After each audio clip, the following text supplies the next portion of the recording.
Hello, this is Nicholas Junker for AEP 858. This is the final module, module number 17, looking at data protocol and analysis. So here is my first little graphic giving the outline of the entire data process. First, briefly touching upon the pre-data process, which are things like outlining the purpose, your goals for the process, your shared collaborative vision, and then outlining your essential questions, what you hope to do with your data. The second part of the process is the data collection and synthesis.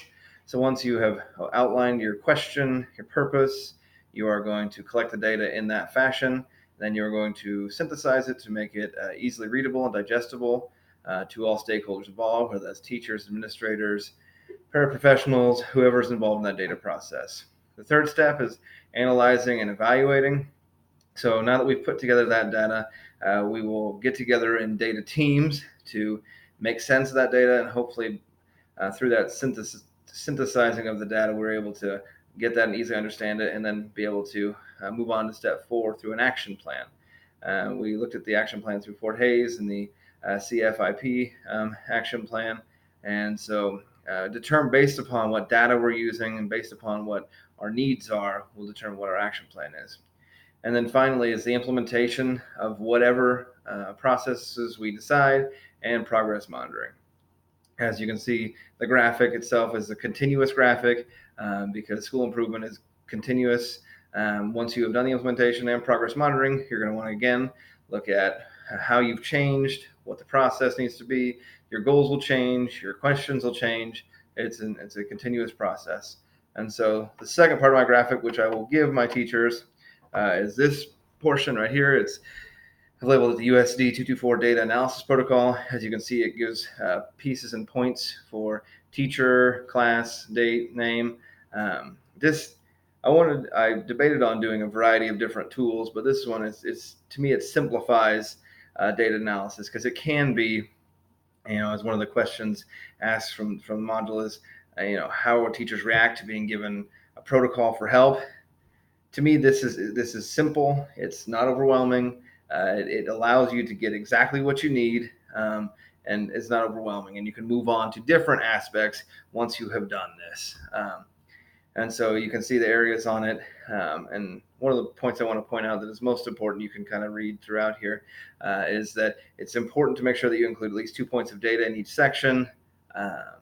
It kind of gives the teacher their own classroom profile when they use data. That way it doesn't feel dismissed. Sometimes data can be an outlier. It seems like it doesn't apply to you, it doesn't apply to your students. That way you can use all of these information and these specific categories and questions to kind of hone in your data. You can use areas of improvement. What are we looking for? What are our issue? Once you've selected that, you can look at the specific data for your issue. You will look at, after you've selected your data, what outcomes or your goals are looking forward. You will then collaborate with either your grade level or your content area for implementation strategies. And if you don't have any implementation strategies, this is where in the process where your administrator can become involved and offer you targeted professional development. And throughout that process, and as one of our previous modules stated, data is looking at to improve, not to prove. And so that's one of the most important things. And then we also have to look at how does your solution for your implementation strategies answer our central question. Those are one of the most important aspects, is making sure that we understand and answer our question following our vision and mission statements. And then the final piece of that is the methodology to monitor progress. We need to be able to not just have to look at end of the year assessment data. We need to be able to come up with local assessments, ways in which we can see the data so we can make strong instructional decisions going forward. And the other question that's asked is, how can protocol adapt to different subject area? This is a fairly generic protocol. I made it that way so that way it can be easily accessible from whether you're a first grade teacher or you're teaching senior level calculus. It has specific points to where you can use that data, and it can be as complex or as simple as you like.